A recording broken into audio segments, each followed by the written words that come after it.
Draw a rectangle. Now use BZ Spline tool. Select Bezier line and draw. Now move it with Control key to copy. Now use Flip tool to mirror it. Now draw line on both sides. Now select line. Right-click and select Polyline Divider option.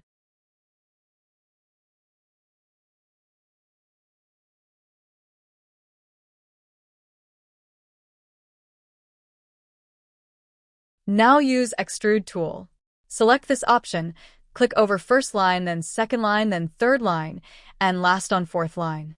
Now here select Diagonal option. Now explode the line, because this is in a group.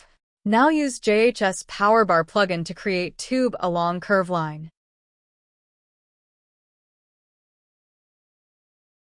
Now here we will create glass element.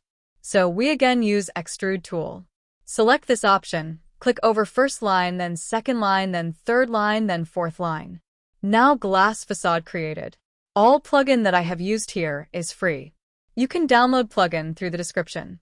Thanks for watching. Please share, like, and subscribe. Thank you.